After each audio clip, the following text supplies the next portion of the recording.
Live from the city that never sleeps. 17 miles from Madison Square Garden, New York City. It's America at Night with Rich Valdez, America's favorite late-night talk program, featuring interesting guests from around the world and calls from across America. And now, here is your host, Rich Valdez.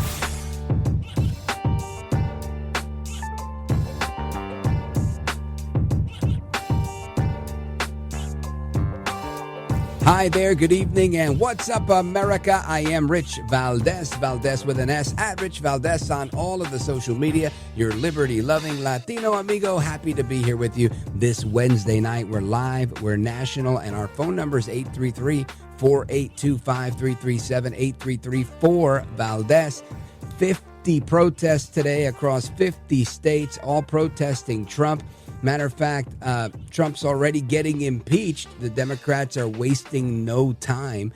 You've got Congressman Al Green on the floor of the House today already bringing articles of impeachment against Donaldus Magnus, El Trompito. I rise to announce that the movement to impeach the president has begun.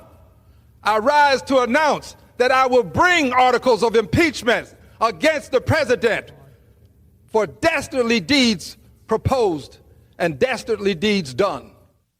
That again, Congressman Al Green on the floor of the House today, bringing his articles of impeachment.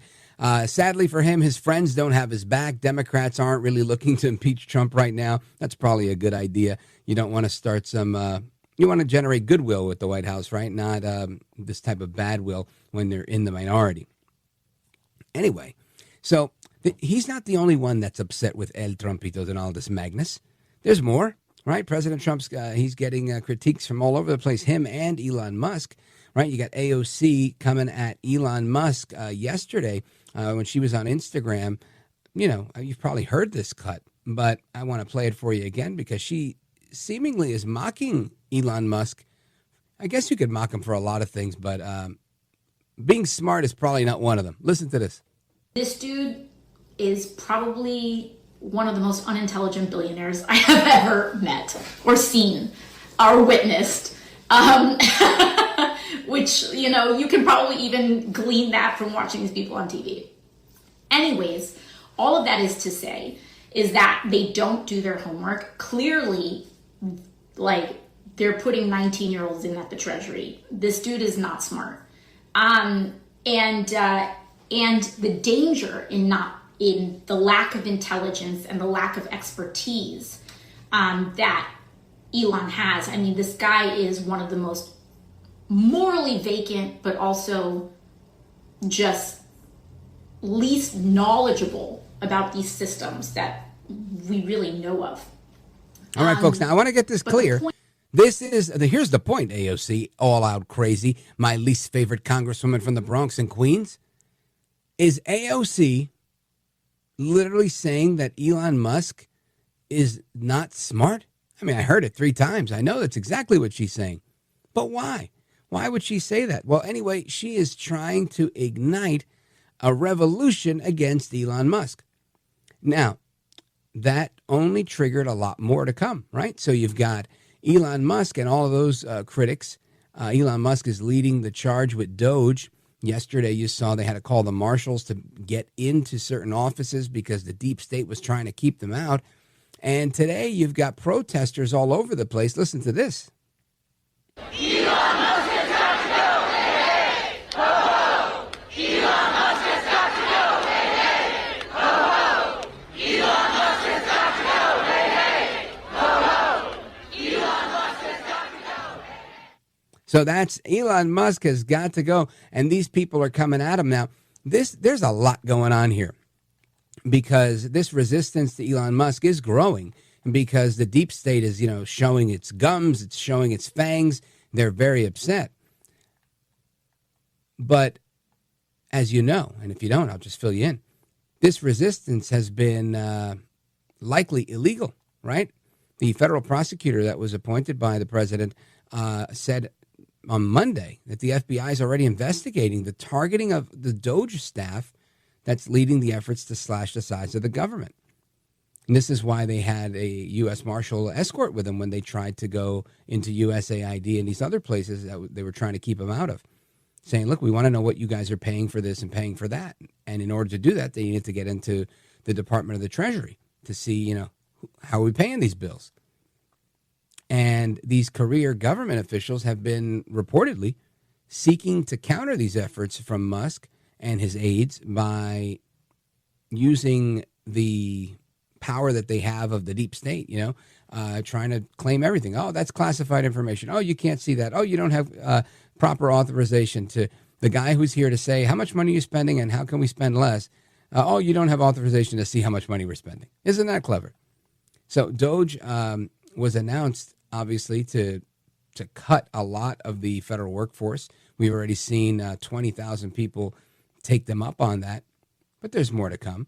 And some people, the critics, are saying that they're going after government agencies that are out of step with Trump's conservative, more America First agenda. I would say that's fine, too. That's not an efficient government if you have parts of the government that are not working with the agenda of the commander-in-chief, right? Would Biden allow that? I don't think he would. I don't think any president would allow that, right? This is why they get to bring in their administration. I mean, this goes without saying. Anyway, the acting United States Attorney, Edward Martin, who's a known supporter of President Trump's, announced that there could be legal consequences, potentially, hopefully setting these people straight is my hope. Saying this, quote, our initial review of the evidence presented to us indicates that certain individuals or groups have committed acts that appear to violate the law in targeting Doge employees. So that's what's going on there. But this isn't all, right? Federal agencies that are in charge, so Doge and others, are now ending $8 million in contracts that were going to a particular news agency. Politico. Isn't that something? So Politico now is being funded to the tune of $8 million. And word on the street is that they're late in paying their employees. I don't know if that's true or hearsay, but if that is true, that Politico can't make its payroll because Trump froze the payments coming out of USAID, that means Politico is literally an appendage of USAID. It's not the free press. It's a propaganda arm. Anyway, I want you to hear this report we have on all of these shenanigans that are going on. Listen to this. All of these illegal actions of recent days will be challenged in court. A rising swell of opposition to the funding and operational freeze at USAID, with a number of congressional Democrats leading a protest this morning in D.C. AID makes us safer here as we save lives around the world. USAID's headquarters and annex offices remain closed through at least week's end, according to a staff memo obtained by CNN. This morning, a new directive. All global USAID direct hire personnel will be placed on administrative leave Friday, with the exception of mission-critical roles, and personnel outside the U.S. will be brought back within 30 days. You cannot pause an airplane in mid-flight and fire the crew, but this oligarch with unchecked power is doing that to the entirety of our foreign assistance worldwide. In recent days, the Trump administration has empowered Elon Musk to gain unprecedented access and control at USAID and the U.S. Treasury. When Congress funds an agency, they give broad discretion to the executive branch on how it's administered. They're using that authority right now in a way it hasn't been used in a long time, so it looks radical. As the USAID funding fight appears headed for court, global U.S. adversaries are watching. China and Russia are celebrating. They've been trying for undermining the U.S. in this way for decades, and Elon Musk is making it happen now. I'm Laura Aguirre reporting. So let me get this straight. China and Russia have been trying to get the Americans to spend less money on foreign aid? Shoot. I should be working with China and Russia. I don't understand. These people are so fake, they're so phony, and they're so fraud. Now, listen, the last clip you heard there was of Speaker Johnson. Speaker Johnson was having to field a lot of this drama, too. You had people that were pushing up in his office. This is a left-wing rag reporting this. Aggressive and frankly unhinged. Witnesses are shocked as Democrats barge into Speaker Johnson's office. 2 Democrats reportedly barged into House Speaker Mike Johnson's office earlier today, confronting him about Elon Musk's access to the Treasury Department's sensitive payment system. Congresswoman Judy Chu from California told reporters that her colleague, Congresswoman Gwen Moore from Wisconsin, forced her way into Johnson's office and, quote, and then I got to go in right behind her. Who's that according to? Politico. Politico, that we now know is an appendage of USAID and literally the fake news, not the free press. And she was already confronting Speaker Johnson about Treasury Secretary Scott Bessent and what she calls the stealing of America's private information, tax information, and other information that should never be given to billionaire Elon Musk, said Chu. Now, of course, again, they're forgetting that billionaire Elon Musk is a part of the Doge committee, right? He's the chair. So Mr. Bessent, Secretary Bessent, was not in the room during the intrusion, according to the report from Politico. He had been in Johnson's office earlier to meet with other Republicans on the House Ways and Means Committee. So you've got Democrats that are literally kicking the door, waving the 4-4, trying to get inside the office, the Speaker's office, to yell at him about them getting found out, about their Treasury payments being revealed. People are now going to know what's what and who's who about all these transgender initiatives in other countries, about all of this quote-unquote foreign aid that we're sending to all these different places. I don't know. It sounds like a holiday to me. And so much of the reporting here that's anti, right? The other side of the story is coming from Politico, that we now know can't pay their bills, can't pay their reporters because they're not getting the money, the 8 point some odd $1 million that they get from the federal government. Just imagine that. Imagine if that were a headline about this show, that, oh, we can't come to work today. Why? Oh, because we get money from USAID. Just imagine the scandal. No, thank you. Anyway, that's what's going on in Washington. Plenty to discuss. We're going to keep digging into this Politico angle because I think it's important to realize that this is how propaganda is made, right? This is how you do it. You tell lies, you put them in print, people believe them, and they run with it. And if you can do that because you don't have a legitimate outfit, but yet an outfit that is simply doing the bidding or the dirty work of a government agency, then you don't have a free press, right? All you've got is a press shop in the private sector. Anyway, I want to talk about some globalism and all the crazy stuff that's going on there. President Trump, of course, saying no more, no mas in the World Health Organization. That's a huge win. But I want to dig into it. So we're going to do that with Reggie Littlejohn straight ahead. Don't go anywhere. This is America at Night with Rich Valdez.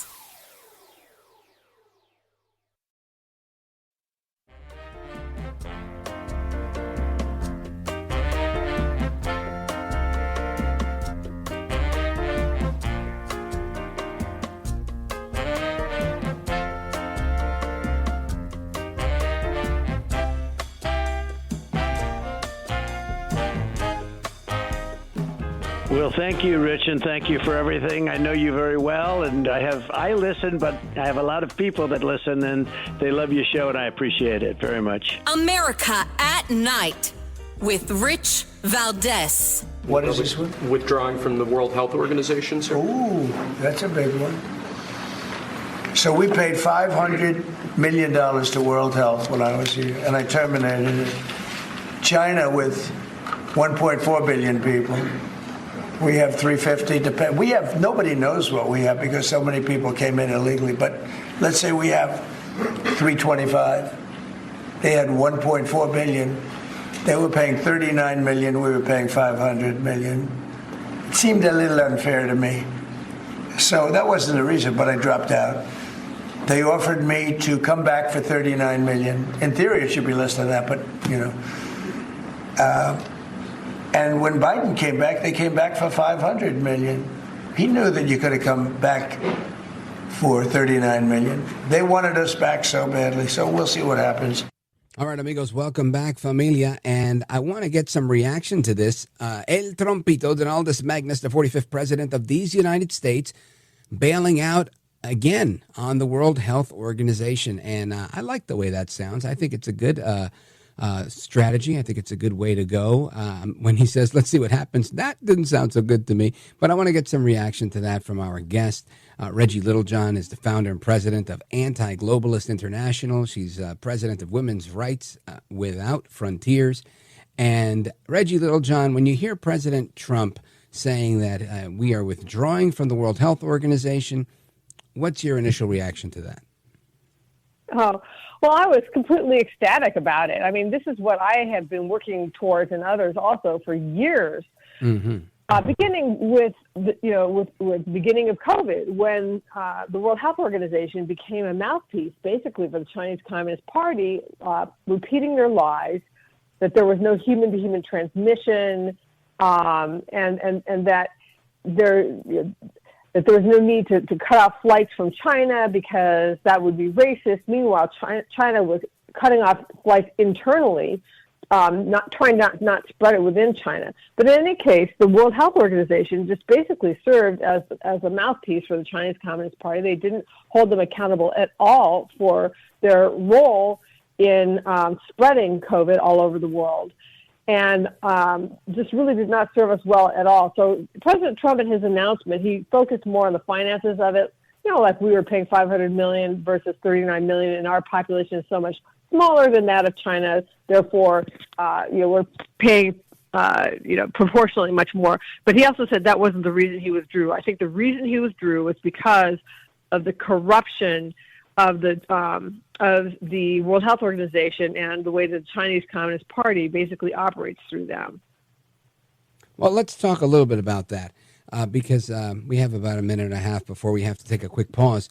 And the outsized influence of the CCP in the World Health Organization has long been a problem.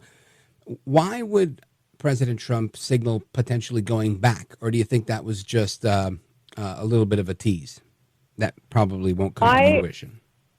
Well, you know what? He did follow up with that later on with a more or less off-the-cuff remark saying that he might go back if they clean it up. And I would say this. Here is a quote from the first Director General of the World Health Organization, Brock Chisholm. He said, quote, "To achieve world government, it is necessary to remove from the minds of men their individualism, loyalty to family traditions, national patriotism, and religious dogmas." So this guy was obviously a globalist. His goal was to achieve world government, and he was also a psychiatrist. So he was going to do it by removing from the minds of men our individuality, our loyalty to our family, our loyalty to our nation, and our loyalty to our faith. That was the first Director General of the World Health Organization. This is not something that can be reformed. This is something that was corrupt from its inception. Outstanding. Reggie Littlejohn, we're going to continue this conversation straight ahead. Amigos, we're coming right back to continue that conversation. Our phone number is 833-482-5337, 833-4-VALDEZ. Don't move a muscle. Keep it locked right here. It's Rich Valdez, and we're coming back with Reggie Littlejohn.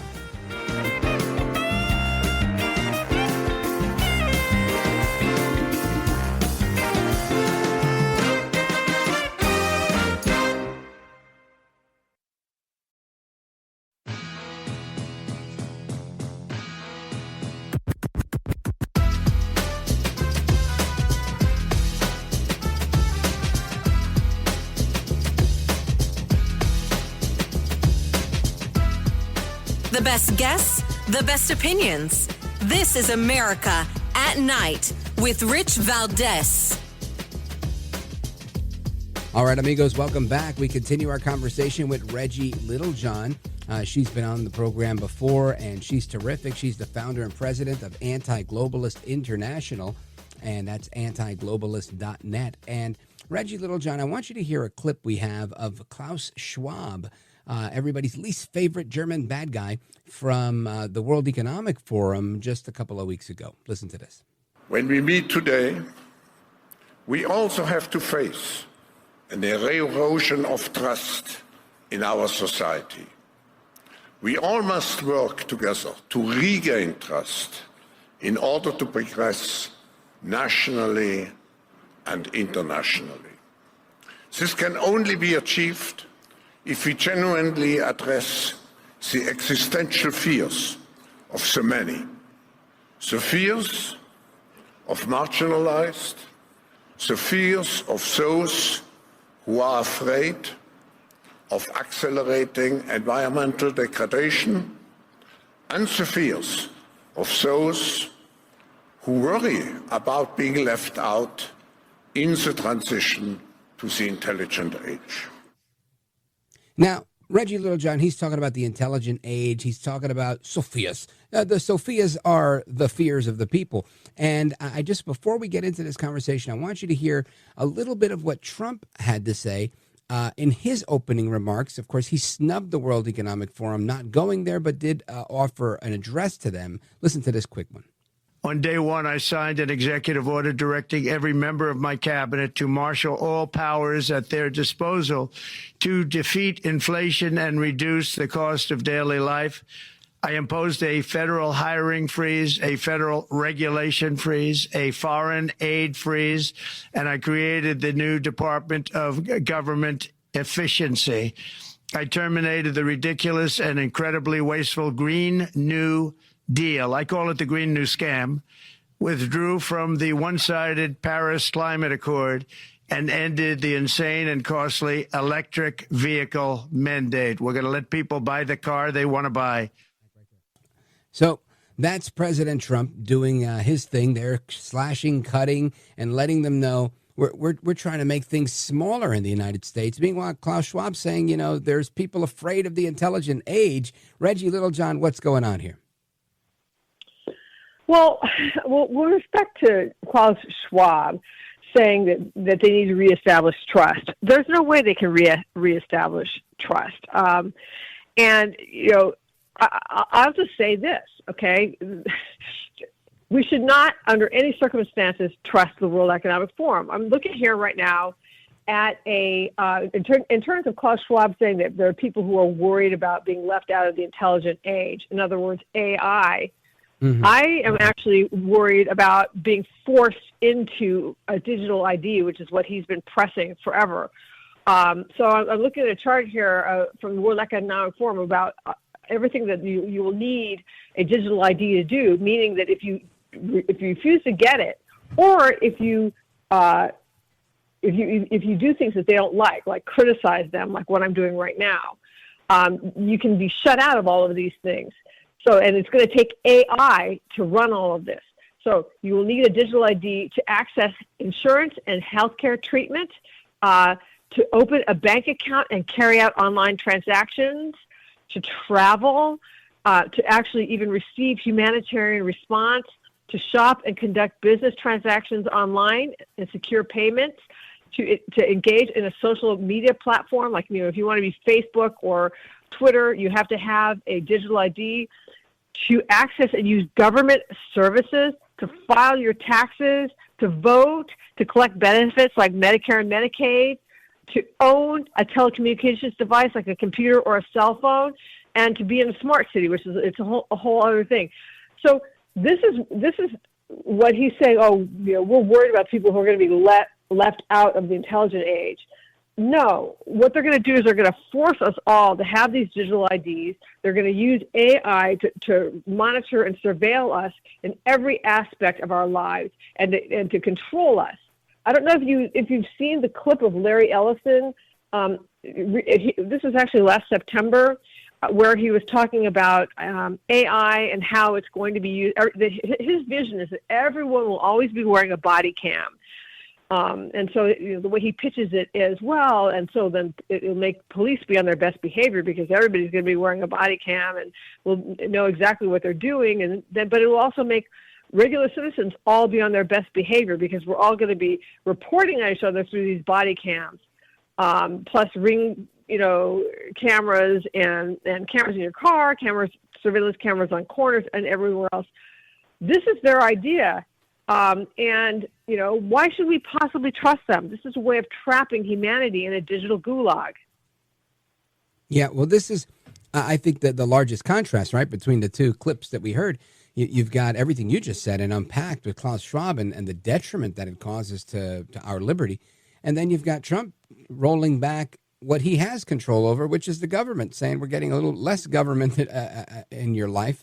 And I think this is a stark comparison that's, in my opinion, refreshing.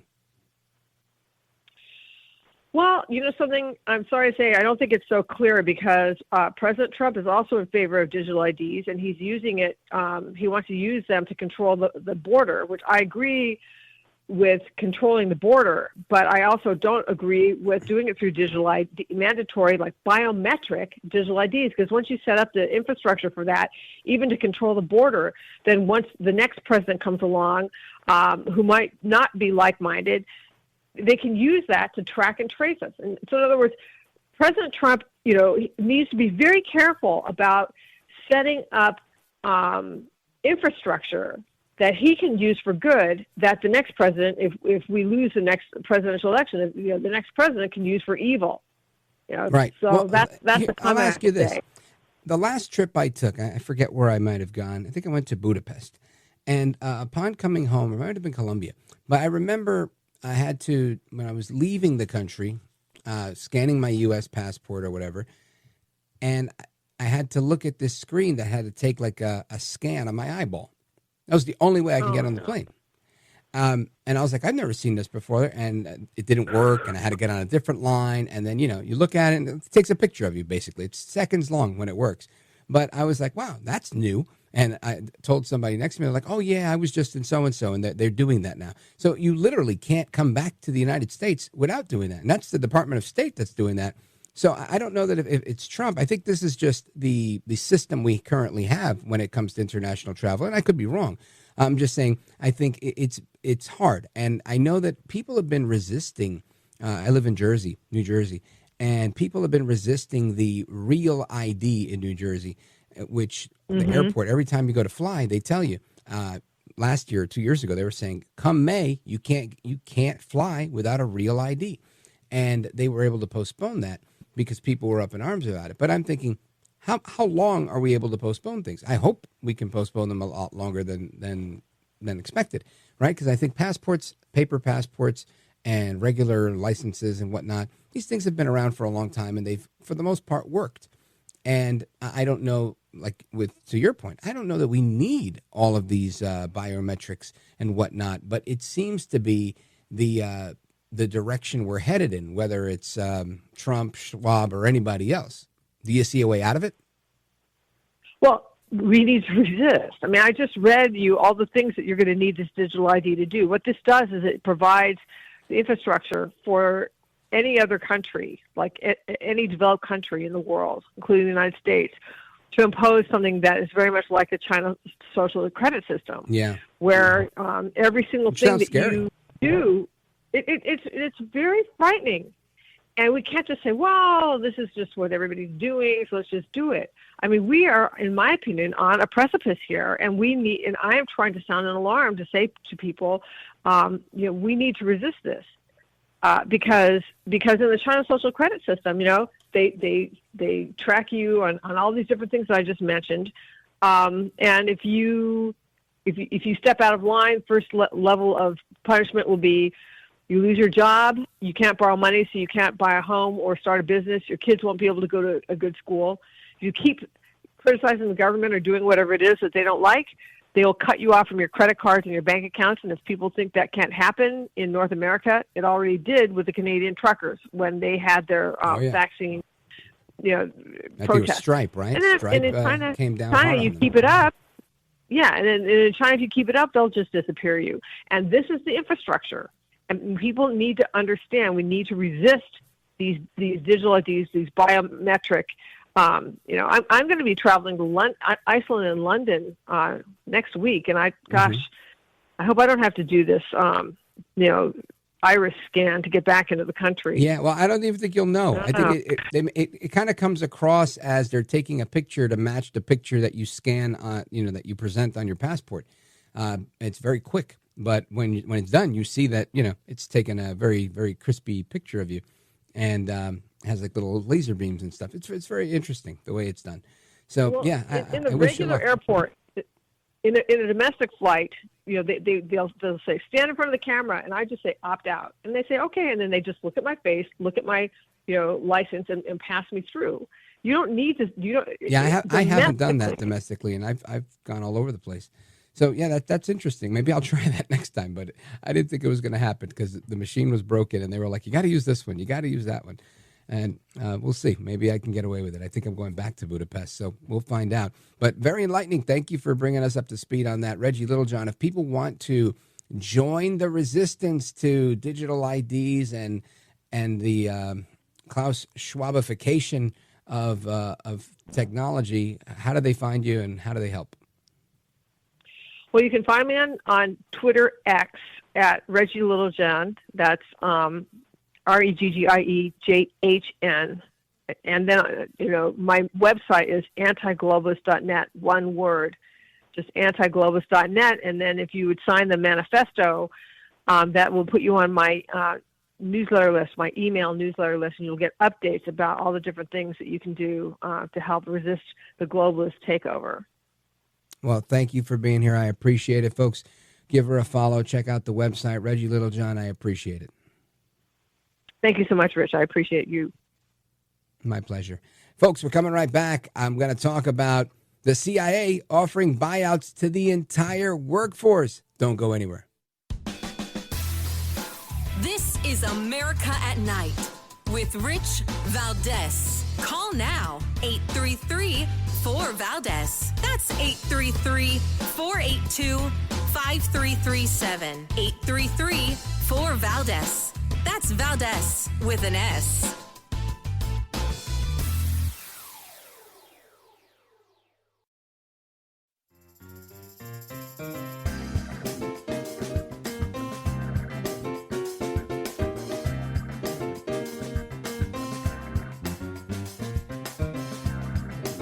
God bless you, because literally I think you represent, the new voice of America. What you say is what people are listening to. America at Night with Rich Valdez.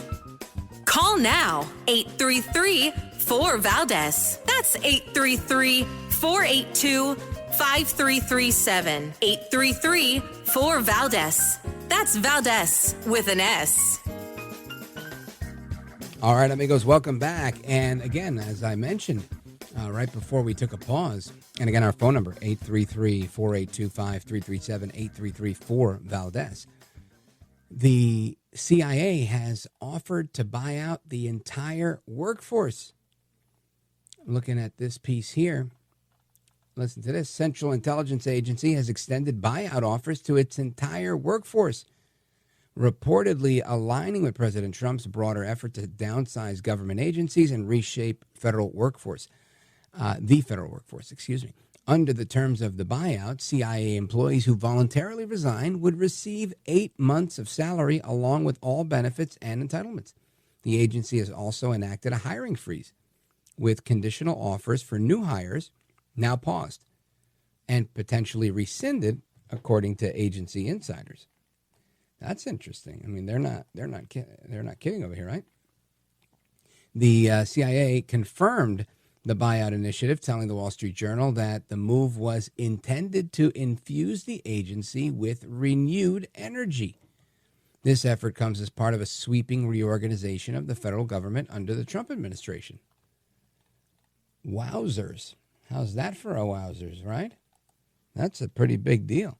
So, very good. Very good. I think this is good news, right? Of course, there's always somebody that's going to say, oh, but what about the threat that we face when we don't have anybody doing this work? I would say, I think we could do without it for a little bit. I honestly do. I think we have way too much government. Another one here. Listen to this. 1,000 employees of the Environmental Protection Agency, the EPA, have received termination letters for their immediate termination. So 1,000 people got fired today, got the can. And I'm not relishing in anybody's misfortune, but I am relishing in the idea that our government might be a little bit smaller. Just a tad, right? Just a tad. And here's the scoop on that. This is in Woke Spy. 1,000 people, according to the New York Times.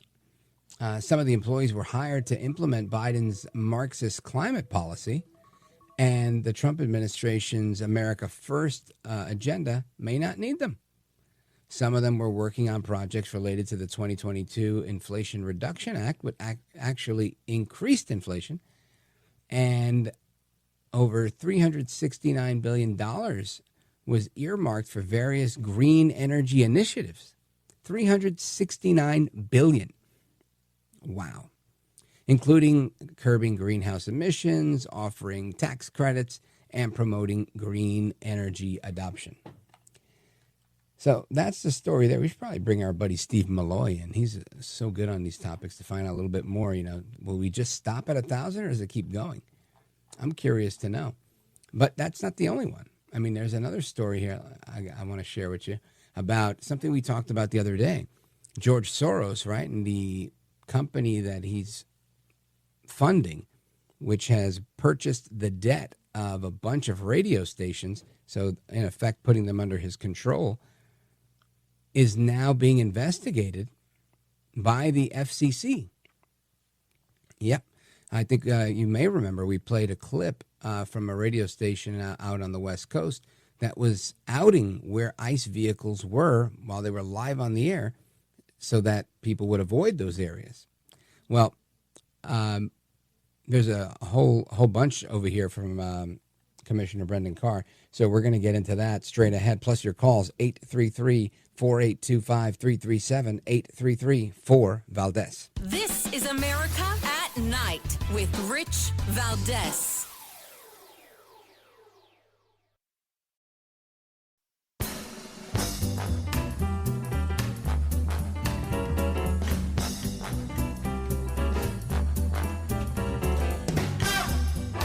President Trump signing an executive order preventing men from participating in women's sports, and a lot of reaction all across the country through the media, sports agencies, the NCAA, ESPN, so much more. Everybody weighing in on that. I want to get your thoughts on it. Let's go to Boise, Idaho, KBOI, my man Pablo. Go ahead, Paul. Thanks for choosing me to speak. I've got four sisters. They remember Title IX very well when it was written up, and they were ecstatic. And I can't begin to express how they felt when they saw Leah Thomas steal those medals from Gaines.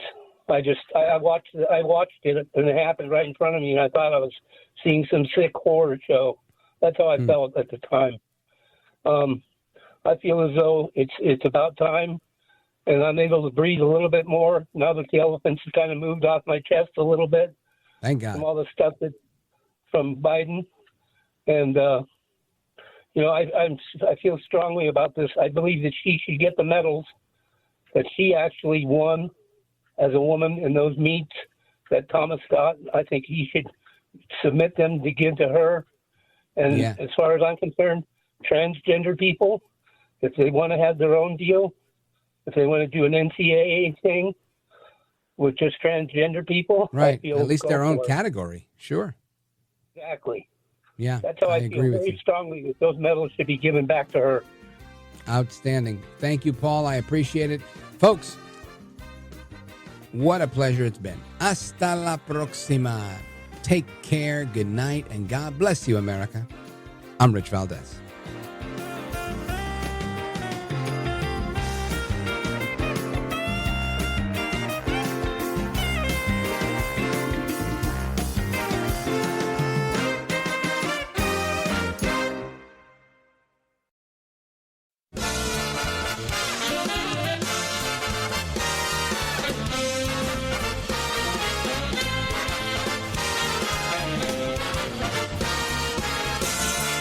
Live from the city that never sleeps.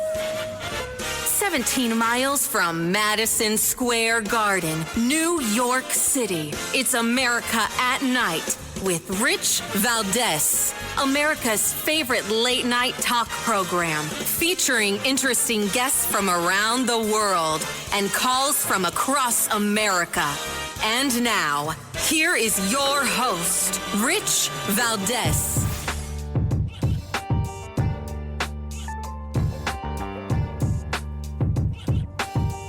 Hi there, good evening, and what's up, America? I am Rich Valdez, Valdez with an S, at Rich Valdez on all of the social media. Welcome to another hour of the program. Happy to be here with you. And our phone number, 833-482-5337, 833-4-VALDEZ. I'm hoping that you'll join us on our late night national town hall conversation. Of course, we're live, we're national. It is Wednesday night, and my pleasure to be with you. Now, a bunch of things going on today. President Trump signing an executive order, a couple today, but this big one here, banning men from entering women's sports. So, in effect, protecting women's sports against men that are, masquerading as women, identifying as women, whatever and what have you. And this has been a bone of contention for many people. I would say for many moms, for all the gains that Trump made across different demographics, I think this particular issue was in large part one of the reasons. People were tired of seeing the truth and reality and their children get pushed around by an ideology, a belief system, a mental illness, according to some, right? Like the former DSM categorized gender dysphoria by this minority of people. And again, I'm not trying to vilify or villainize those people, but I am trying to say we can't throw the baby out with the bathwater, right? That's the idea here. So Trump, again, signing that earlier today. A couple other things that happened today. Obvious reaction to the United States, quote unquote, owning Gaza. The Hamas terrorists were not happy with this. Not happy at all. In fact, they were so upset they called it irresponsible, ridiculous, and absurd.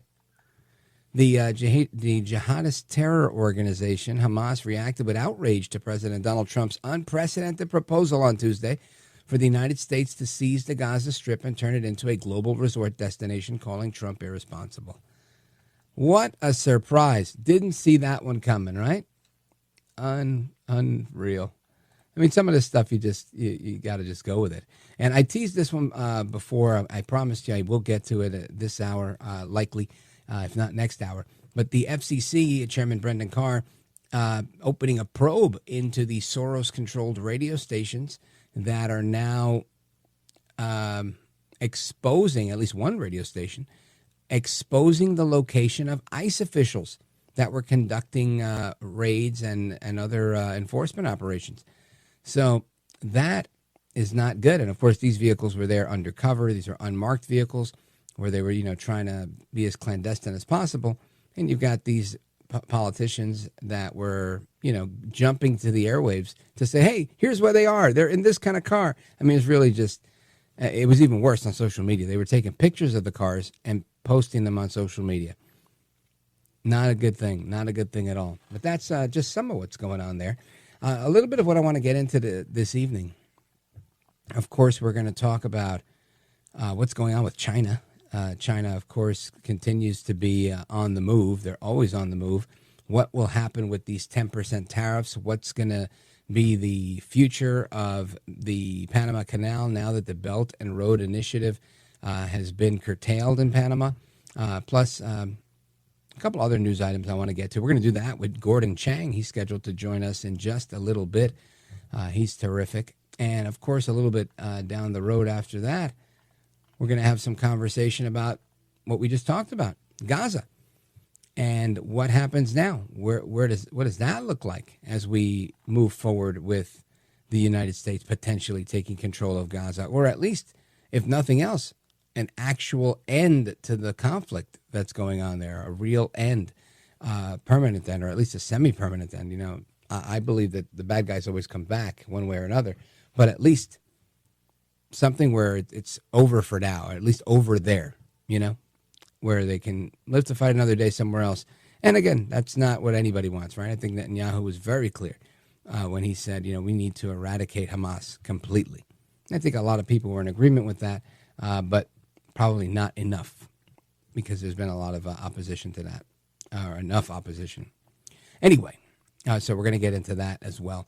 And then a little bit after that, some reflections on globalism, Klaus Schwab, the Green New Deal, and the incoming age of AI with potential for digital IDs and whatnot. We're going to have that conversation again with Reggie Littlejohn. So plenty to discuss. And, of course, open phones across America, your calls and more coming up with me. And you got the number for that. I'll give it to you again before we wrap. But something I wanted to bring your attention to is how much traffic and how much static and how much attention and energy and buzz Elon Musk and the Doge Committee are getting. I mean, they're getting a lot, right? And every day we learn something new. Yesterday we learned about transgender opera in Colombia. Last week we learned about condoms going to Gaza, $50 million worth of condoms going to Gaza.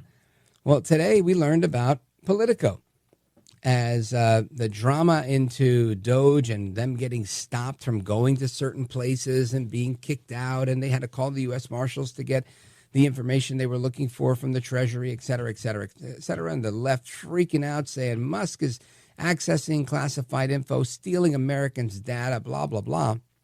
While all that's happening, it gets uncovered that the funding, or at least it seems to be a large part of the funding for Politico, or a significant part, I should say, $8.2 million worth, is coming from the federal government. Isn't that something? Right? The White House said earlier today the federal agencies are in the process of terminating expensive contracts with Politico after Elon Musk, the chair of the Doge committee, called them a wasteful use of taxpayer money. The current award amount, $8.2 million. That's according to the website usaspending.gov. So here's the quote. I can confirm that more than $8 million taxpayer dollars have gone to essentially subsidizing subscriptions to Politico on the American taxpayer's dime. And that will no longer be happening. That was Caroline Leavitt talking to reporters. And we've got a little report on this Politico stuff. Listen to this. So upon coming out here to the briefing room, I was made aware of the funding from USAID to media outlets, including Politico, who I know has a seat in this room. And I can confirm that the more than $8 million taxpayer dollars that have gone to essentially subsidizing subscriptions to Politico on the American taxpayer's dime will no longer be happening. The Doge team is working on canceling those payments now. Again, this is a whole of government effort to ensure that we are going line by line when it comes to the federal government's books. And this president and his team are making decisions across the board on, do these receipts serve the interests of the American people? Is this a good use of the American taxpayers' money? If it is not, that funding will no longer be sent abroad, and American taxpayers will see significant savings because of that effort. I like it when we see significant savings because of the efforts to stop $50 million worth of condoms going to Gaza, $47 million worth of transgender opera going to Colombia, and $8.2 million worth of taxpayer dollars going to Politico, right? Literally, it's supposed to be the free press. It's actually the propaganda arm of USAID. Unreal. But that's what's going on in Washington, and I love that it's all getting exposed and everybody can see how the swamp works. So when you hear me say things like the left within the media, the left within the government, now you know they're really birds of a feather, right? They're funding one another. They're making sure everybody eats. So we're going to do that. We're going to continue that conversation. I also have another clip from Caroline Leavitt that I want to play straight ahead, and then I'm going to get some reaction from our main man, Gordon Chang, who's going to come in and talk about China. So keep it locked right here, folks. We're just getting started. I'm Rich Valdez. This is America at Night with Rich Valdez.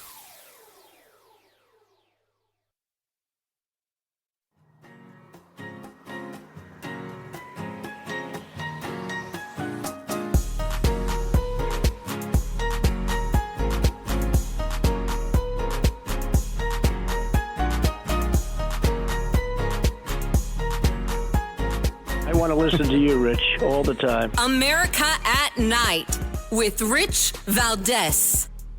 President Trump made it known that the United States cannot and will not allow the Chinese Communist Party to continue with its effective and growing control over the Panama Canal. Panama's president, it will no longer allow the participation in the Belt and Road Initiative. That participation will expire. This is significant because Panama was the first Latin American nation to join Belt and Road and now becomes the first to back away from it because of President Trump. And that, again, Caroline Leavitt in the White House delivering that statement. And I want to get some reaction to that. I want to unpack this because, again, we've heard a lot about it. This was a trade war that was started on Saturday or Sunday and lasted, I think, about a good 7 or 8 hours until, or Friday, rather. And when Panama said, okay, we're going to stop our deal with China. We're going to look forward to speaking with President Trump. And voila, just like that, the Panama Canal is back in our court, if you will. So I want to get the reaction to that and all the analysis from one of the best analysts in the game. Gordon Chang is our guest, and he's been here before. Hopefully he'll be here again. He's the author of China is Going to War and the Great U.S.-China Tech War, as well as the coming collapse of China, and his current book, Plan Red, China's Project to Destroy America. Gordon Chang, welcome back. Thank you so much, Rich. You bet. So when you hear about this happening, I'm guessing it probably wasn't a surprise to you, given the serious level of tough talk that Trump mentioned in the inaugural address regarding reclaiming the Panama Canal. But what were your thoughts? Well, this is a very good first move, but the cancellation of Panama's Belt and Road Memorandum with China. But there's a long way to go, because China took over the canal zone and Panama in general, not with soldiers or anything, but really with business people carrying lots of cash and checkbooks. And America has got to replace them. So, for instance, there's a Chinese port company, Hutchison, at both ends of the Panama Canal. And what we really need is an American port company to take over those operations. This is not going to be something that will be easy, but obviously we've got to do it, because China right now, with its facilities in the canal zone, can choke off that vital waterway anytime it wants. Right. And it's these vital choke points that I think Trump is putting a lot of emphasis on, whether it be the Panama Canal or Greenland or even where the Houthis are always attacking. These strategic areas are of ultimate importance, because there's no trade, right? There's no anything if you don't have access to these select areas. Right. So, for instance, you mentioned the Houthis. Because they have closed off a lot of shipping in the Red Sea, companies now take an additional 2 weeks and they add 11 to 12,000 nautical miles on trips between Asia and Europe, because they can't go through the Suez Canal because they're worried about the Houthis hitting their ships. And the United States has spent more than 200 missiles, very expensive missiles, some of them more than $1 million a piece, to actually shoot down $12,000 drones. So this can't go on. And clearly something's got to change. And that's why all of these discussions about Iran are important, because Houthis are a proxy for Iran. And we know that Suez Canal, Panama Canal, they'll control world shipping. And that's a huge deal, especially given Trump's stance on everything. I think he's been using trade as a negotiating tool, and I want to dig into that in the next segment. But regarding the Panama Canal here specifically, what do you think some of the next steps are going to look like? It seems like Panama is on board. Do we go back to staffing this, protecting this? What do you think the development of this is going to look like? Well, the important thing is for U.S. businesses and businesses from friendly countries to take over operations that are now run by China. And that's going to be difficult because contracts are going to have to be canceled. So, for instance, going back to Hutchison, which operates those two ports, they had their franchise renewed for 25 years in 2021. that means they're going to be there for a long time unless those port franchises are canceled. And that is very much in America's interest to see that happen. But for that to happen, we need to make sure that an American company can come in and operate those ports. And that just doesn't happen automatically. So these are things that are going to take some time to do, but they're absolutely crucial because we cannot allow China to maintain its substantial commercial presence in the zone, because that commercial presence gives China the basis in which to close off shipping. Now, when it comes to this this idea of having friendly countries be there to take over these things, and what you just mentioned, and these contracts that are there for another quarter century, how realistic is it for us to think that that's going to happen? Will this just be a memorandum that the Panamanians sign with the United States saying, all right, we're good, but we got to wait for this stuff to kind of fizzle out before we take over? Or do they have to get aggressive, or is that going to be negotiated to make sure they get out of them early? Well, this is going to be negotiations, because the Panamanians are going to say, well, look, we've got these contractual relationships with Chinese enterprises. What are you going to do to replace them? Because the Chinese are going to scream bloody murder. And so we've got to make sure that we have the checkbooks there to take over these operations. And that means we're going to have to do something as a society that we're very loath to do, and that is to have government work very closely with business to accomplish geopolitical goals.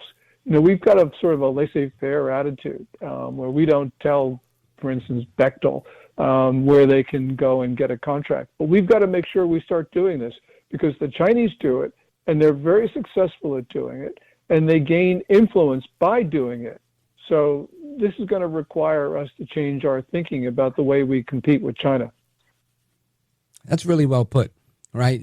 Things that we don't necessarily want to do, like to do, or are used to doing might have to be done in order for us to be effective against our enemy, our adversary, China. Folks, we're on with Gordon Chang.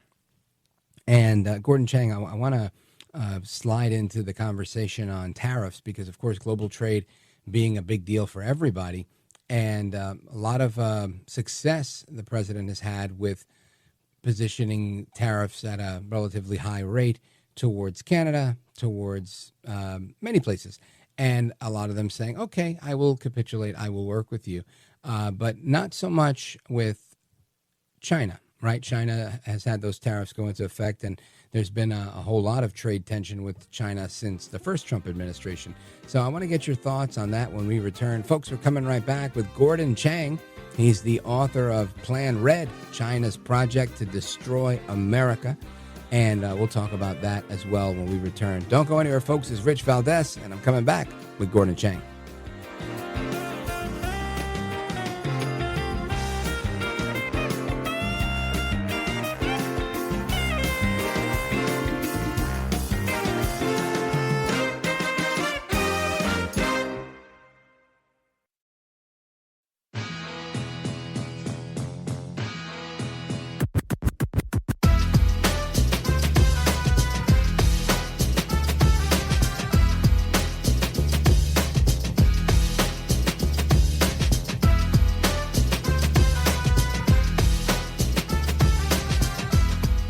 Look at Rich Valdez. He's now a radio host, and he's a great radio host. America at Night with Rich Valdez. Call now, 833-4-VALDEZ. That's 833-482-5337. 833-4-VALDEZ. That's Valdez with an S. U.S. tariffs on China are now in effect, and China is striking back. The country's finance ministry announcing a 15% tariff on U.S. coal and liquefied natural gas, and an additional 10% on crude oil, farm equipment, and some vehicles. These measures take effect February 10th. This is in response to Trump's 10% duty on Chinese imports. The White House says President Trump plans to talk with Chinese President Xi Jinping in the next few days. That is the latest. I want to come back to Gordon Chang.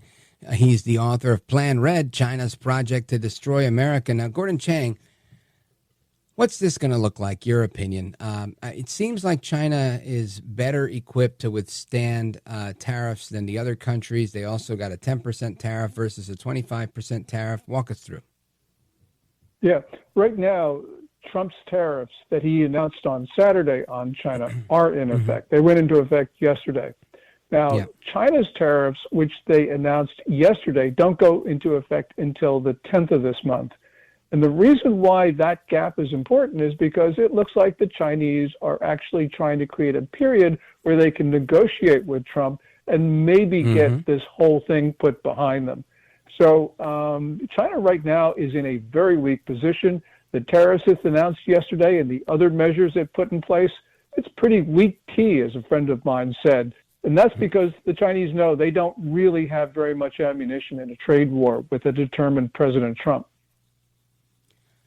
So what do you think they aspire to negotiate for? What are they willing to concede to in order to say, all right, we're not going to put these tariffs on you if you, what, for example? Because it doesn't seem like Trump is willing to play a lot of ball with China.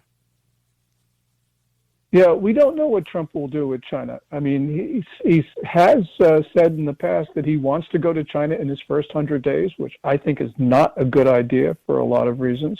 We've been trying to pursue the Chinese for dialogue for decades, and it's gotten us nowhere. And, you know, the Chinese need us far more than we need them. So if the Chinese want to talk, they should come to Washington. It just should be as simple as that. But right now, what the Chinese want, I don't know what they'll give, but the point is we know that whatever deal they strike with Trump, they're going to dishonor it. You know, Trump's already been down this road. He had the January 2020 Phase 1 trade deal, which the Chinese just completely ignored months after it was inked. So Trump shouldn't be burned twice because, as they say, fool me once, shame on you. Fool me twice, shame on me. So if you're a senior advisor to the president on China policy, what's your advice for him at this time? Yeah, don't talk to the Chinese. Don't do a deal with them. Unfortunately, you know, we know that Beijing, its goal is to destroy the United States. We know that because they say it. And because of that, and because they're killing Americans with fentanyl, because they killed Americans with COVID, we have got to have a very different relationship with China. They use every point of contact to take down our society, so we need to sever those contacts. Now, I know that that is not politically feasible, but the point is that the Chinese are maliciously assaulting us. We're not defending ourselves. We can very much lose our society, even though we're far stronger, because we're just not, we're slumbering prey, as a friend of mine said. Really good point, and one that is kind of sobering, honestly, Gordon Chang. So if we take the route you're recommending of, you know, negotiating with China, having them come here and trying to reach a deal, right? I mean, obviously China's producing a bunch of things. So many things got offshored and manufacturing was kind of pretty much left the United States and went to China. And now everybody's building everything over there. They've even made inroads in Mexico and India and other places where it's Chinese factories, but saying made in those places. So, I mean, I think they've got the manufacturing market kind of cornered. So I agree when you say that they need us because we're buying a bunch of stuff more than we need them. But what happens if things go awry? What's the worst case scenario here? Well, the worst case scenario is war, and a war with China is not going to stay conventional. It will go nuclear fast. So this is fraught. But we've had policies that have been pursued by presidents for decades, including Trump 45. And those policies sound good to the ear, but they've created a disastrous situation. So we can't think that we can get out of this without some loss to the United States, because you just can't pursue bad policies for a very long time and think that everything's going to be fine. There are no everything fine solutions. And we need to have a president of the United States to have some very, very tough conversations with us, because the Chinese are preparing for war, and we think we're a society at peace. This is exactly what happened in the run-up to 9/11. This is what happened in the run-up to Pearl Harbor. But the Chinese are so much more powerful than Al-Qaeda, and they're more powerful than the Japanese were in the 1930s. So this is a very bad time of history for us. So, Gordon Chang, your supposition here is that the Chinese are looking to potentially negotiate here on trade policy, but if things don't go their way, beyond even a trade war, we're looking at a hot war. And this is something that you think they're eventually gunning for? Or just Xi Jinping is quickly preparing for war. I mean, he's engaged in the fastest and largest military buildup since the Second World War. He's stockpiling grain and other commodities. He is trying to sanction-proof his regime. He is mobilizing China's civilians for war. He's firing military officers who are opposed to going to war. And he's surveying the U.S. for nuclear weapon strikes. I don't know how much clearer it can be. Yeah, the American public is just not prepared for what could very well happen. And by the way, China's been seeding its operatives into the United States. People who can take down our grid, poison our reservoirs, start wildfires, bomb shopping centers. Who knows what these guys are thinking about? But the only reason why China hasn't done that is because they haven't gotten the go order from Xi Jinping. If he decides tomorrow that it's in his interest to do that, then we're going to lose a lot of Americans on American soil. And I'm not talking about military only. I'm talking about civilians as well. This is a message the American people don't want to hear, and this is one of the reasons why I don't work for President Trump, because someone with my views is not going to work in an administration. Yeah, Anyway. I hear that. Well, I want to dig into that just a little bit, if you'll allow me to, Gordon. But I got to take a pause here. Can you stick with me for another couple of minutes? Sure, of course. You got it. Coming right back with Gordon Chang and what potential conflict could look like with China. Don't go anywhere.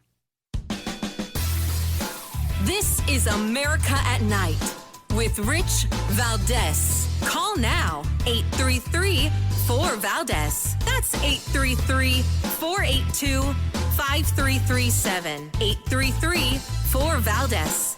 That's Valdez with an S.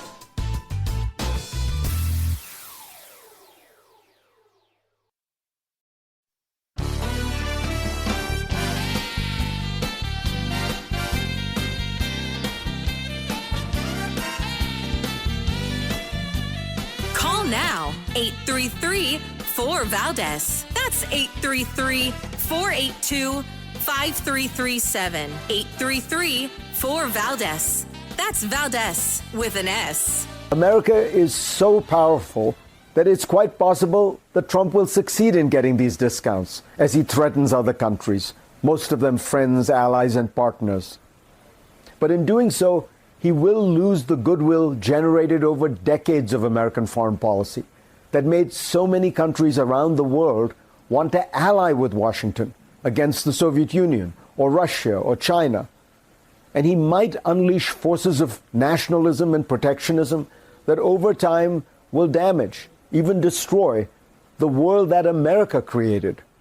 A world that has been more stable, peaceful, prosperous, and free than any we have known before. That is Fareed Zakaria on CNN just about a week ago, suggesting that El Trompito's trade policies might disrupt the global order that was so good before now. I would posit to our guest, Gordon Chang, is it what Mr. Zakaria is saying, or is it China's pernicious thirst for hegemony that's going to imperil the balance of power here? Well, it's certainly China's, and it's not just hegemony that the Chinese want. They want direct rule. Xi Jinping has been pushing the notion that China's the world's only legitimate state. And since 2017, his officials have been talking about the moon and Mars as sovereign Chinese territory. Now, Fareed Zakaria is right that some of Trump's policies will alienate friends and others, but I think that they're absolutely necessary right now because the world is in a state which is precarious. And we're going to have to start doing some things that are going to anger people, but we've got to do them because we don't really have a choice. Give you an example. Yeah. You know, this tariffs on Canada. People will say, well, Canada's a close friend of ours. Yes, it is. But the Canadian government over the course of decades has allowed China to use Canada as a launching pad for their operatives who come into the United States. Although the number of migrants crossing our southern border is far in excess the number that cross our northern border, the number on the terrorist watch list that have been apprehended in fiscal year 2024, there's more than twice coming in from Canada that have been apprehended than from the southern border. That's a real danger. And I'm glad Trump actually disrupted the relationship with Canada, because we need to do something to secure that northern border. Now, I want to circle back to some of the stuff you said earlier, because you're admittedly very hawkish on against China, and rightfully so. But should everything here that Zakaria mentioned, things that you're mentioning, if these crows come home to roost and we do have a conflict with China, it's been noted for the last year or so that China's been buying up farmland adjacent to many military installations. We had a quote-unquote weather balloon that went on tour in the United States and was in the sky for as long as it wanted to be until it was not. And so many things that are very alarming and concerning have occurred. And it makes me ask the question, Gordon, if you're right and they're going to use this unrestricted warfare against us, death by 1,000 cuts by every means necessary, what is to stop them from activating sleepers that are coming in through the northern border, through the southern border that are here, other assets they may have, to do what you mentioned, harm the water supply, harm our power grid, remote control, hijacking of airlines and things of that nature, stuff that you see in science fiction. Do you see that becoming a reality? Well, it could certainly become a reality because they have their agents in place. What's going to stop it? It's going to be the Trump administration just taking migrants who've come in illegally and expelling them. We're going to have to break up the networks. And this is going to not be easy because we did not monitor the people coming in from our borders. And a lot of them are here. The Biden administration didn't track them. We don't know where they are. And so it's going to take years to find them and expel them from our country. Trump administration, fortunately, is starting that process, but it's going to take a long time, Rich. Yeah. Well, I think we're headed in the right direction, and I'm grateful for you and your hawkish views on China because we need them. And I think for too long, China's been allowed to be, kind of top dog, right? They've been able to do whatever they wanted to do from Clinton, up until around Trump, and it's high time we start reversing some of that. Gordon, I want to thank you for being here. Let everybody know how they can follow you and see archived copies of your commentary and everything else that you're doing. Yeah, I tweeted Gordon G. Chang, GordonGchang, and I archived my articles for free on my website, which is www.gordonchang.com. Folks, give him a follow at Gordon G. Chang on Twitter and go to his website, gordonchang.com. Gordon, my best to you and the family. Thank you for being here. Godspeed. Yeah, thank you so much, Rich, and God bless. You bet. You too. And amigos, we're coming right back. Your calls and more. Open phones across America, 833-4-VALDEZ. This is America at Night with Rich Valdez. Call now, 833-4-VALDEZ. That's 833-482-5337. 833-4-VALDEZ. That's Valdez with an S.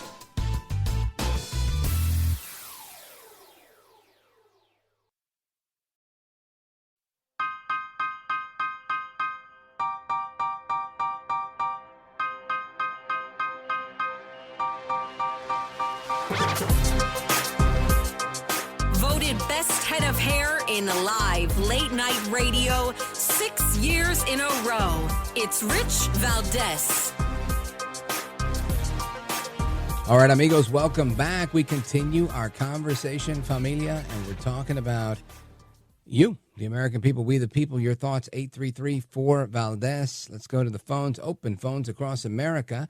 Antonio calling us from Montreal, Canada, listening on WVMT out of Vermont. Go for it, my man. How you doing, Rich? Thanks for taking my call, and I love listening to your station. And I mentioned to you back in September, I believe, of 2024, of Synergia Foundation talking about the Belt and Rail program out of China, whatever they call it, BNR. Belt and Road Initiative. And the initiative was that I learned about was in the Grenadines and Grenada. I think we should go into Grenadines and take out the Chinese in that areas. And, a lot of people said that Panama, Trump was exaggerating. All of a sudden, the Chinese are running the Panama Canal. Why would we let them run the Panama Canal when Carter gave it away and it was supposed to be for the interests of the Western world and the United States? So, Rich, I was just following this issue on USAID. It's absolutely beyond corruption. Like, I'm actually scared right now that the government of the United States is, as Shakespeare said, there is something rotten in Denmark. Forget Denmark and Greenland. It's rotten to the core in Washington. And the kickback on all of this stuff, they're attacking people like Elon Musk and Trump who are just demonstrating shining that light. The deep state, that shining the light that this corruption has been going on, and they're still yelling and screaming like they're on drugs or on alcohol or stoned or whatever, and getting on the steps and attacking people and threatening people. I'm actually afraid in Canada for your country, and if they're getting I'm away afraid for with my this country from here. In your country, what about my country? Right. Well, that's oftentimes, Tony, that's oftentimes what I hear from people is if we can't count on America to stand strong, the rest of us are all screwed. And I've been told that by a number of people in the Western world. So I think you raise a good point, and I appreciate it, brother. Thank you. Let me keep it moving here. I want to go to Lance, Kalispell, Montana, KOFI. Lance, go right ahead. Good evening, sir. Good to speak to you again. So, got my feet propped up by the fire, and I was taking observation of some of the video of all these proponents against Elon Musk, and counted several thousand, and put the math together, and the cumulative IQ of the entire mass speaking out against Elon Musk doesn't even come within the ballpark of not only the IQ, but the EQ, the emotional quotient that this man has for humanity. So, yeah, it's really rich, right? Hearing AOC criticize Elon Musk, the guy who's making brain chips and, I don't know, helping to start PayPal and what else he's done, making electric cars and all these things. I mean, clearly a brilliant guy, right? He's making a lot of money, the most money anybody else is making, right? And all of that, and she's like, this man is not smart. You got to give it to AOC. She really knows how to make a provocative statement. Lance, thanks for the call. Shout out to everybody in Montana on KOFI. Peter in Montreal, stand by. We're coming back with your calls and more straight ahead. Everybody, it's Rich Valdez, America at Night. Don't go anywhere.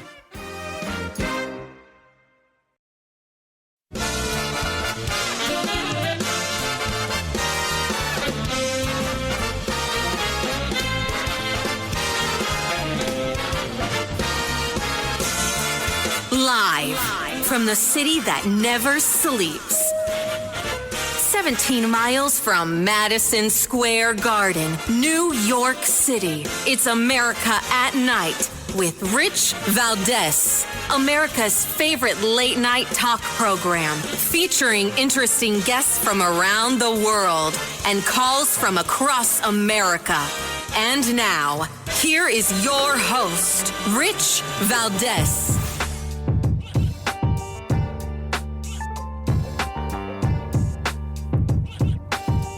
Hi there, good evening, and what's up, America? I am Rich Valdez, Valdez with an S, at Rich Valdez on all of the social media. Welcome, welcome, welcome. Another hour of the program. We're live, we're national, and I'm looking forward to speaking with you on open phones across America. The phone number for that, 833-4825-337, 833-4-VALDEZ.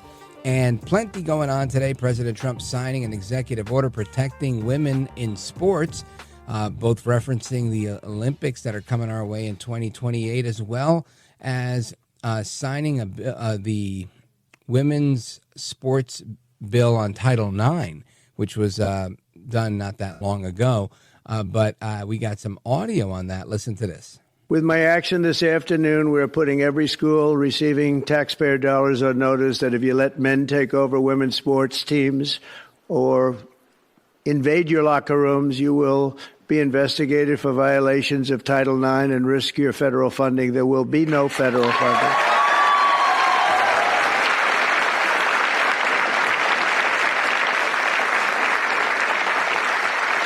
So this will effectively end the attack on female athletes at public K-12 schools and virtually all U.S. colleges and universities. Again, Trump getting an enormous cheers with that, signing the executive order with surrounded by female athletes, and it was really quite the spectacle. The NCAA, of course, weighing in on this, saying the NCAA is an organization made up of 1,100 colleges and universities in all 50 states that collectively enroll more than 530,000 student athletes.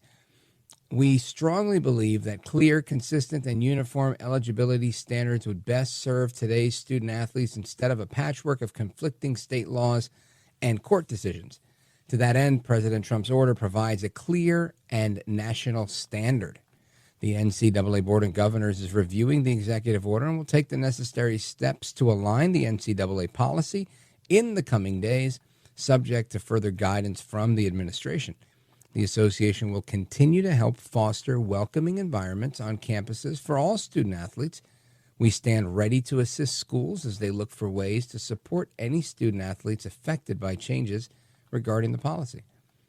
And again, NCAA seemingly on board, right? Giving probably the most political statement they could have given, but sounded like a statement of support nonetheless. And good. I think that's a good thing, right? You have to be able to do this, in my opinion.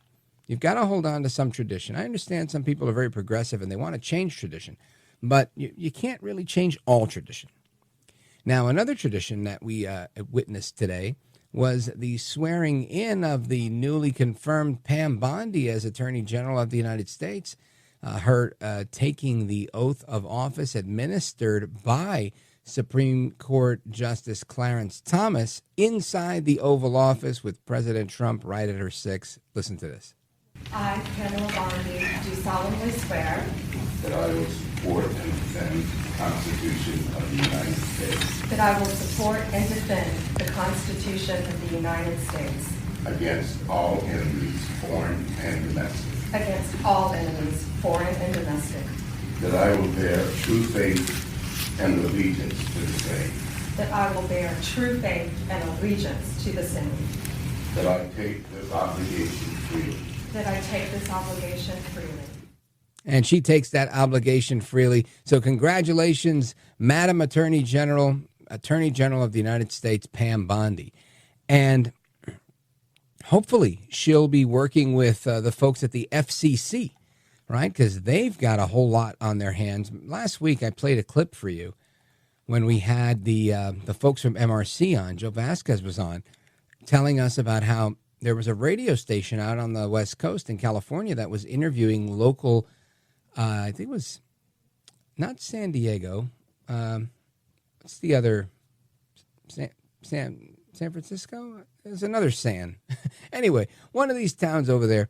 And they were, the politicians were coming on and saying, oh, by the way, ICE is over here and they're in this kind of car, and, you know, blowing up their undercover operations, exposing them for everybody on the airwaves to hear. Well, the FCC's opened a probe into these Soros-funded radio stations exposing this undercover ICE operation. And I want you to hear this clip that we have of when that actually happened. Check this out.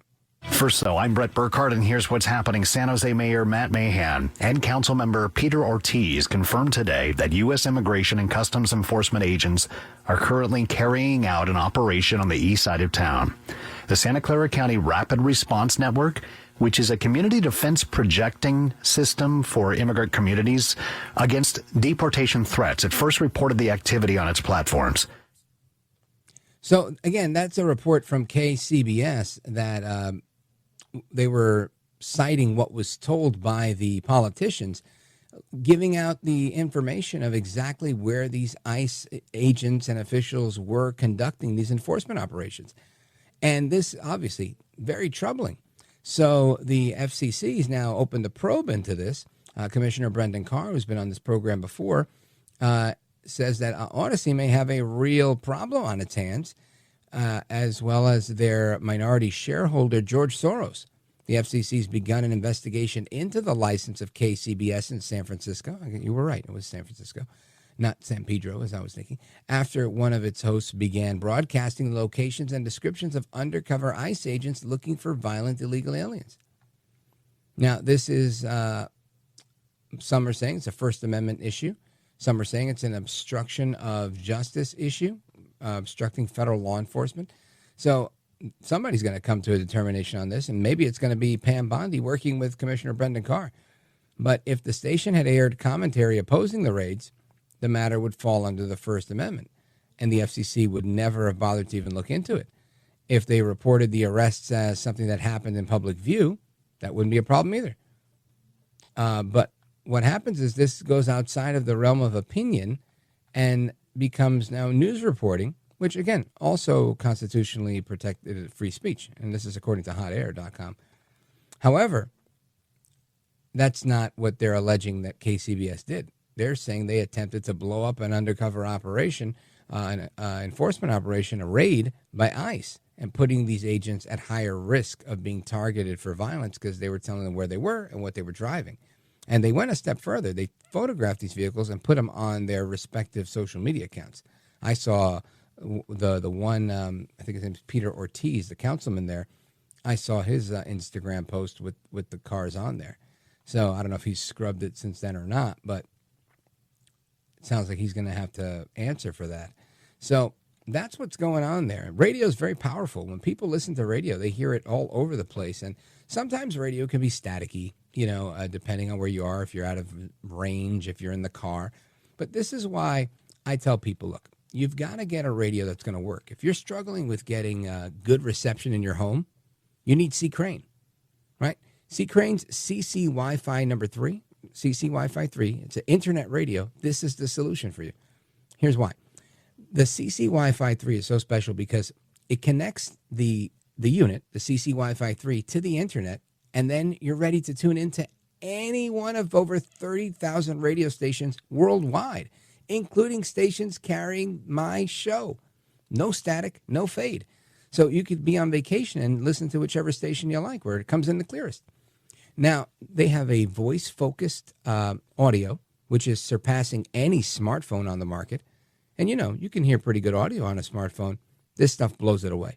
Plus, there's no need to sign any contracts, any apps, any monthly fees, no eavesdropping microphones or pop-up ads, none of that.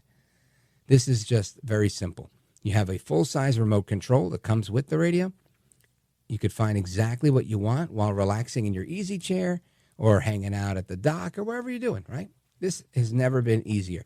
It even doubles as a Bluetooth speaker so you can listen to your favorite music or podcasts or whatever you want to do. So here's what you're going to do. In order to order this, I would recommend that you give C. Crane a call and tell them you're interested in the CC Wi-Fi 3. Call C. Crane at 1-800-522-8863. That's 800-522-8863. Of course, you can always go to ccrane.com and check out what they have available there. I say go to ccrane.com/rich. I'll spell it out for you. That's ccrane.com/rich. And when you put in my name, Rich, as your promo code, you're going to save 10% on every single order that's over $75. So go to ccrane.com/rich, and I'll catch you on the other side. This is America at Night with Rich Valdez.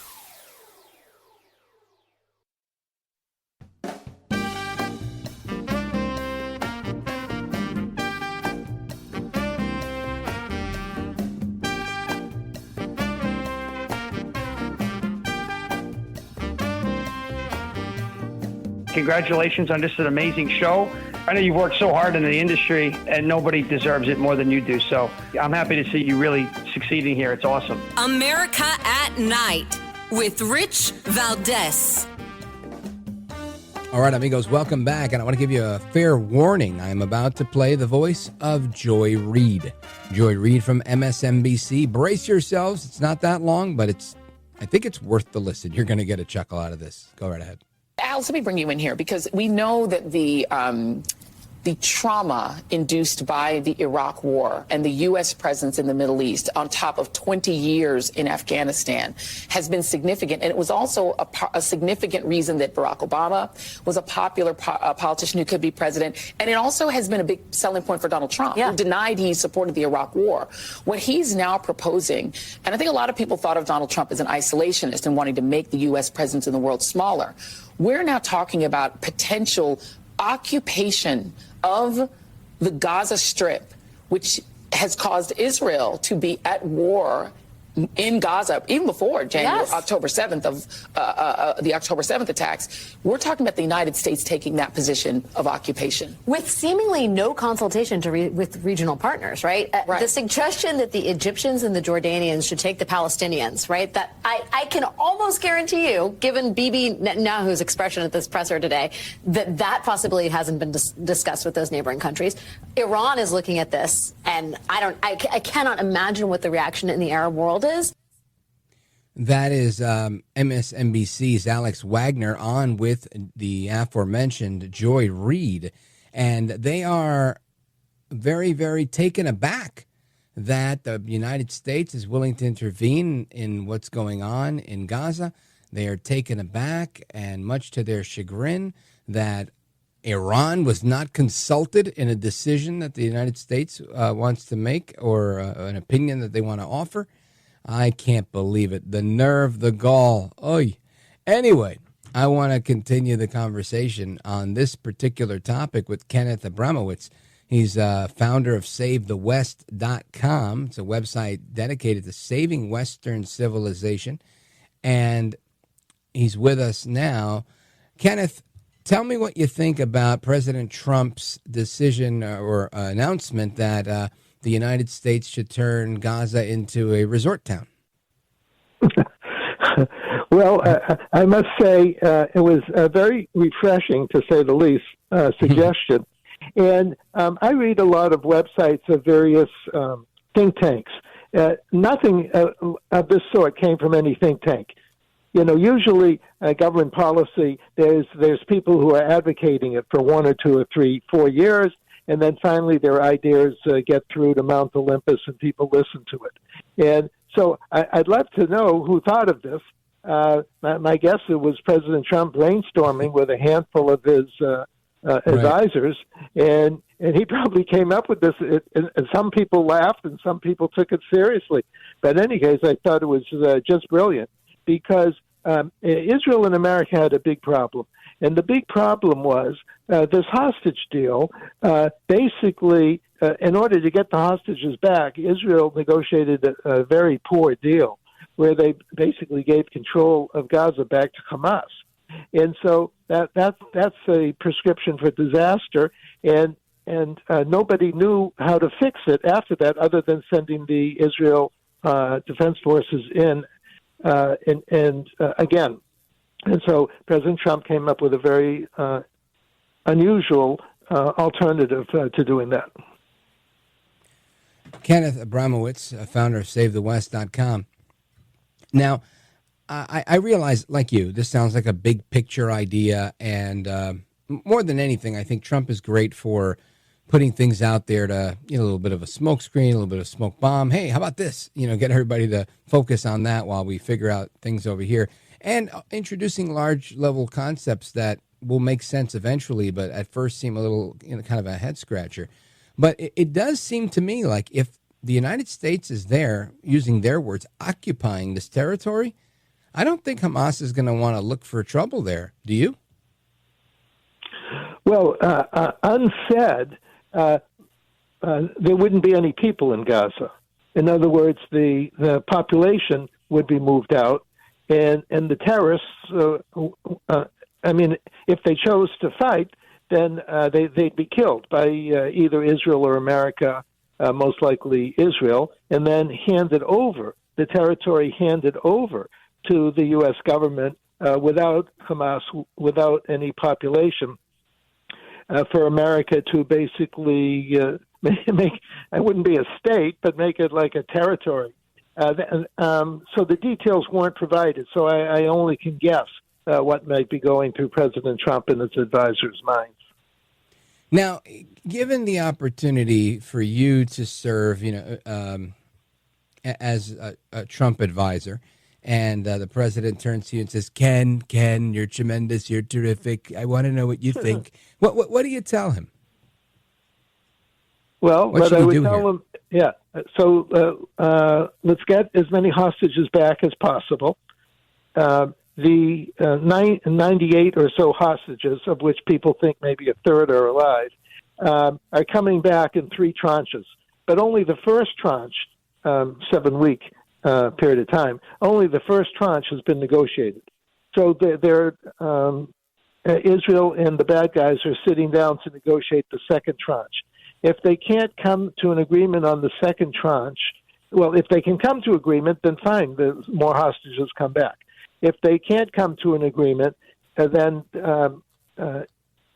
President Trump, I would say to President Trump, just let Israel go back and kill all the Hamas death cult members, and then move the population back to the south of Gaza, and then move them out to 10 neighboring Arab countries, and then there'll be nobody left in Gaza, no bad guys, no civilians. And then American soldiers can come in without fighting anybody, and it'll just be a demolition job, in Trump's words, where the bulldozers come in and just basically bulldoze everything. Folks, we're on with Kenneth Abramowitz from SaveTheWest.com. Ken, I want you to take a moment and let everybody know how they can follow you, how they can get a copy of your book, The Multi-Front War, Defending Political Pandemics, and everything else that you're up to. Well, about 10 years ago, I set up a website to save Western civilization. And that is SaveTheWest.com. Thank you, Ken Abramowitz. I appreciate it. Godspeed to you, sir. Folks, we're coming right back with your calls and more open phones across America. Don't go anywhere. I'm Rich Valdez.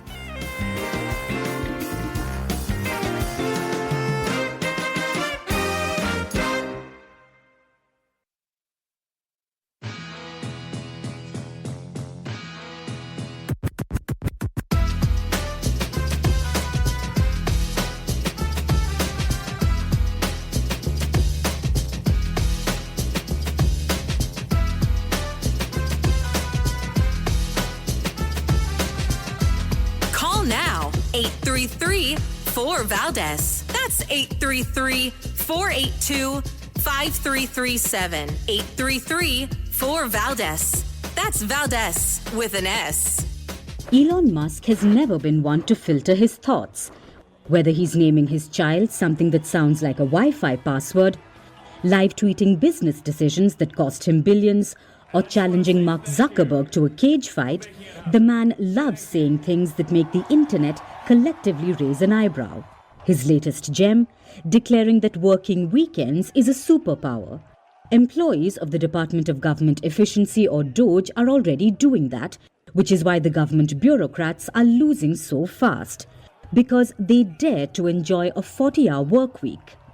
His words, not ours. Musk, who leads Tesla, SpaceX, X, and now the White House's Department of Government Efficiency, or DOGE, recently bragged that his new government task force is clocking in 120-hour work weeks. That's 17 hours a day, 7 days a week. 7 days a week. I love it. Calling for a 120-hour work week. I don't know if that sounds right, but that's what First Post America is reporting. And I want to get your thoughts on that and so much more. I want to hit the phones, 833-482-5337, 833-4-VALDEZ.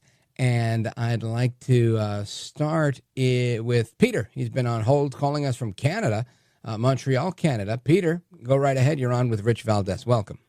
Hello, Mr. Valdez. How are you? Wonderful. Thank you. A lot of stuff I'm seeing in the United States, I sit back and I shake my head. How is Mr. Musk and Donald Trump and his cabinet, how does he know which employee in Central Intelligence or the Defense Intelligence Agency or any other department are worthy to be let go or not? Some of them might have incredible experience and expertise. Well, if you're looking at the news, Peter, what's happening here is they're not necessarily making those determinations. They're offering buyouts. They're saying, hey, look, we would like for all of you to quit, and here is the opportunity for you to quit. So it's kind of like a self-determination thing, which, kind of liberty, right? You want to give people the option, the liberty to choose what they want to do. The thing that scares me is he's going to, I'm sure, I have no doubt he's going to curtail the EPA and the FDA. What if a drug company wants to create a new drug? How is the procedure going to go to put it on the market? Is it going to take longer? Is it be more expensive? Well, I would suspect that RFK Jr., as the new head of the HHS, which is going to comprise the FDA, would likely streamline the process to give the yay or the nay. I think so much of what we're seeing here is an effort to reduce the size of government. And with that, I think we're going to see a lot of efficiency, right? That's what the E in DOGE is for. So I don't have any misgivings. If somebody asks me, what if a drug company wants to make a medicine? I say, go right ahead and make it, and bring it to market as you can, and let's see what happens, right? Because it's already an obstacular process to get something approved. I think if it's something that isn't going to be beneficial or helpful, then they might face some more red tape, right? I think the whole idea of bringing in an RFK is to try and streamline the process and make it better. The other point, just to put a finer point on what you were saying, is that when you are the boss and you get a new department, oftentimes you have the option of cleaning house and saying, all right, I'm firing everybody. I'm bringing in people that I worked with in my last company because I know them well and we work well together. We have synergy and this nice symbiotic relationship, and we're able to get things done very quickly. And Trump has that. That's within his purview and his prerogative as the head of the executive branch. And in fact, the Constitution says he is the entirety of the executive branch, and others are just agents of his. So they don't really need a process of deciding who. When President Clinton took office in 1993, he fired 100 United States attorneys. And it was a big, big story, but it really isn't a big, big story. Because in reality, there might have been a lot of good attorneys there with a lot of institutional memory and a lot of know-how and a lot of experience that they could bring to the table. But if they weren't hired by this administration, they serve at the pleasure of the administration that appointed them. So with that administration leaving and not asking them to go or, firing them, then it's up to the next administration to make those decisions. And ultimately, I think that's what you're going to see a lot of that in the personnel and appointments area. But when it comes to DOGE, I think they're just really offering people as much as they can to say, hey, look, we're looking to downsize here. And, if you're smart, you'll take the deal. Peter. And another thing that scares me is like electric vehicles. Some people hate them. Some people think they're the worst thing that ever happened to our world. But, at the end of the day, I have a friend of mine here in Montreal who recently bought a Chevy Bolt. And according to the battery him, went? Yeah, the electric battery. 30 grand. It's 30 grand, yes. But in terms of paying for gas, this particular family is paying per week $12. And if he wasn't driving a Chevy Bolt, he'd be paying literally $80 or $90 a week.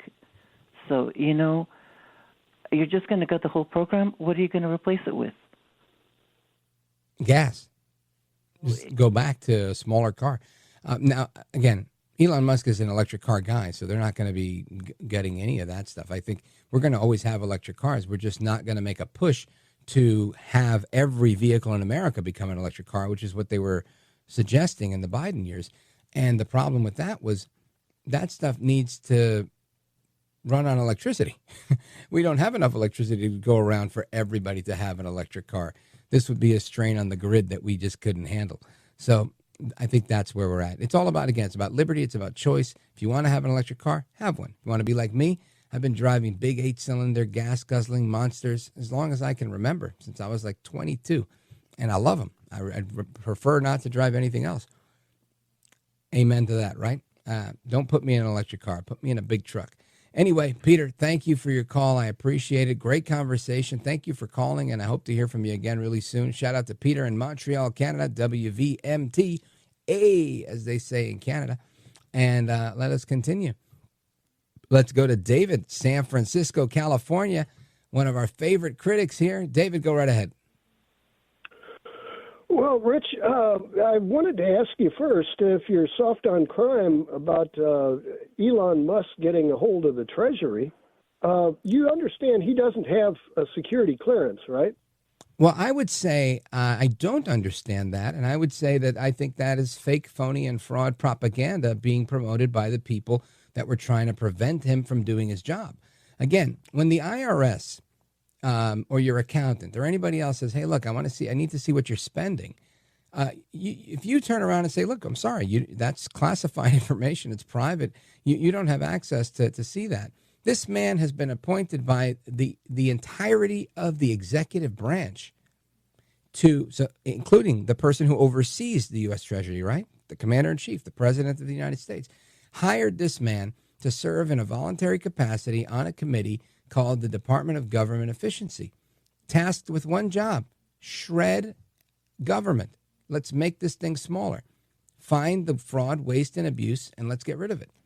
So when he's going to do the functions of his job as an agent of the President of the United States, and he's met with someone saying, oh, I'm sorry, that's Treasury data. If you want to see the how we're spending our money, we submit these purchase orders to Treasury. Treasury will cut the check and process it for us. But we say that you don't have the qualifications to see that. Now you tell me who's going to win that battle. I'll tell you who did win. Elon Musk won. Is it criminal? Absolutely not. He has the permission of the President of the United States. This is exactly his mission. So when you have your friends on the left that want to get their panties in a bunch and say, oh my gosh, Elon Musk is looking at our private tax data, he's doing this and that. Do you think Elon Musk is looking at David from San Francisco's tax data? Do you think he was like, oh, let's see if Rich Valdez, is in a new bracket now? I can pretty much guarantee you that's not happening. These guys are looking to eliminate fraud, waste, and abuse. And that's it. I mean, it's not like the Democrats forever and ever and ever since the days of Kennedy and beyond have not been using private people's tax information to go after people politically. They did it to Trump. It's happened time and time again. So I don't think there's any big to do there. And we see this a lot, right? Just because somebody's up in arms and says something on television, or some reporter will say something, or even some department official saying, I'm sorry, we're not letting you into the building to see this. What happened there? The U.S. Marshals came and said, what do you mean you're not letting them into the building? These people are here under orders of the President of the United States, who runs the Treasury, who runs all of this government. So it's a useless, weak argument that doesn't hold water and has no legs. So is that all you got? Sound like Lord Haw-Haw. I think I made a pretty good case, and you're falling flat here because you got nothing. What else you got?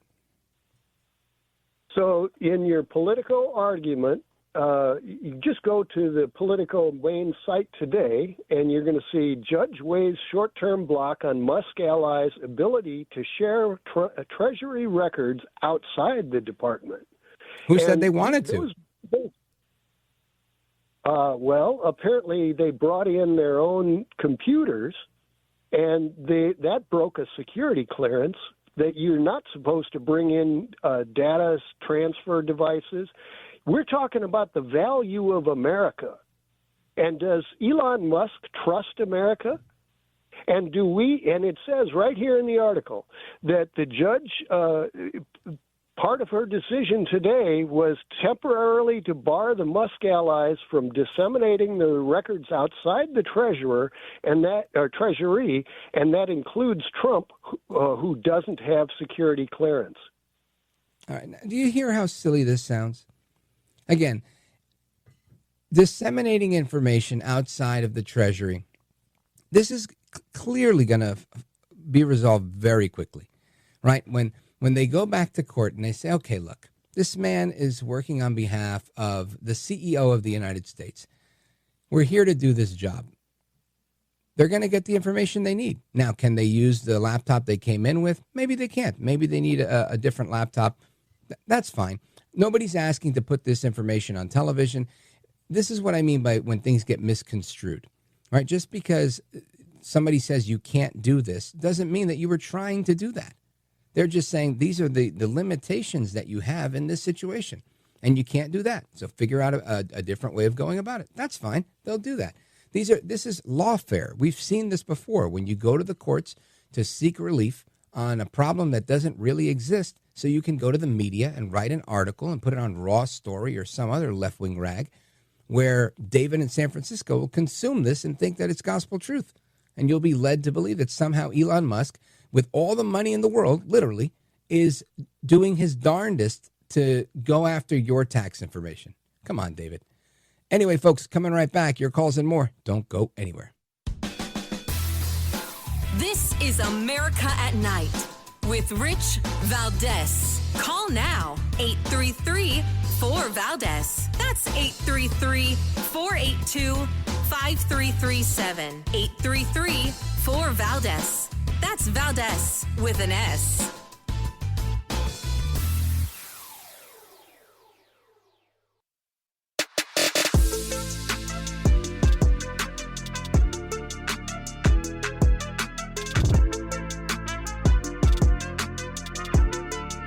Call now, 833-4-VALDEZ. That's 833-482-5337. 833-4-VALDEZ.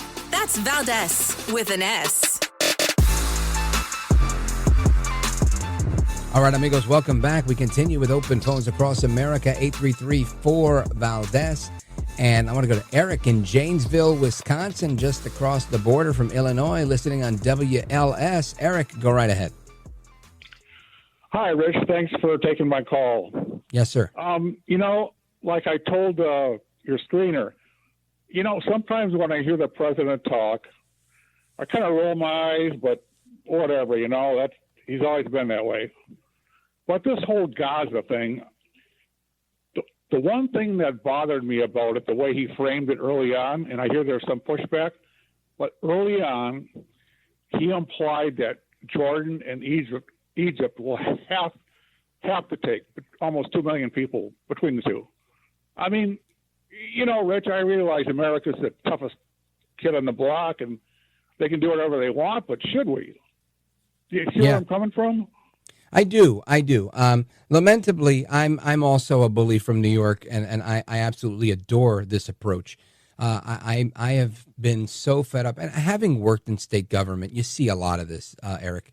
You see a lot of the pomp, a lot of the circumstance, a lot of this, in my opinion, unnecessary diplomacy.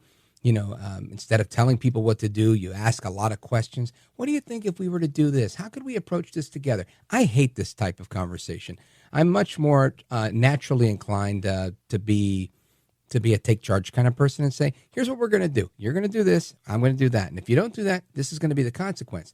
And I think we need that type of clear direction. But I understand it's a lot. I'm divorced, right? It explains a lot.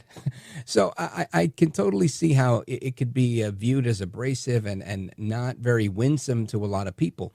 But I still think there is a need for it.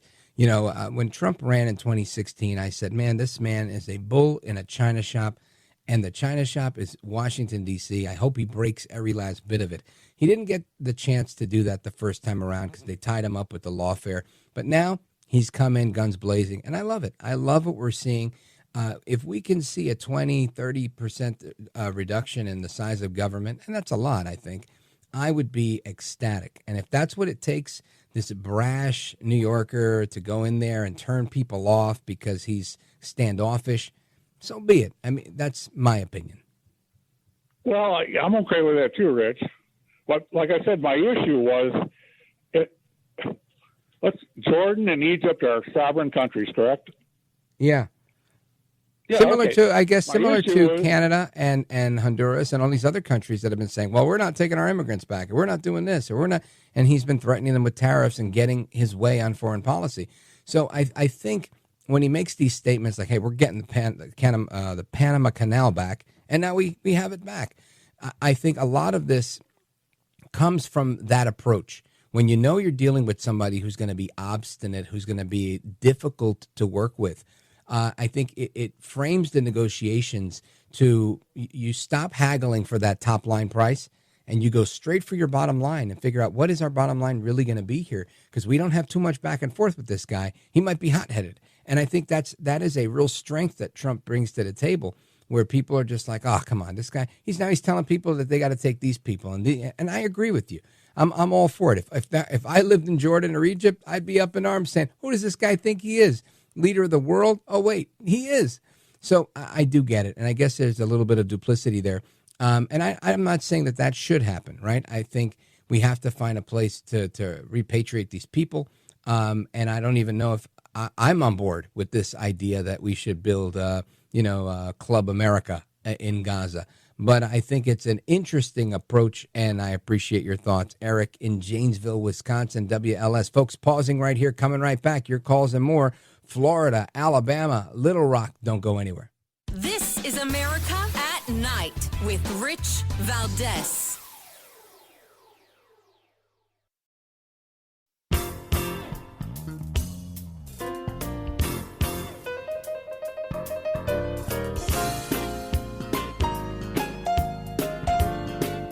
All right, amigos, this is the speed round. Get straight to your point. I want to make sure everybody gets a chance to sound off. Let's go to Lewis, North Little Rock, Arkansas, KARN. Go right ahead, sir. Thank you, Rich. Okay, the thing about a lot of people is that they think they got Trump figured out. Mm-hmm. But then he throws them a curveball, and the bad guys get caught flat-footed, and the good guys smile. It's 100% true.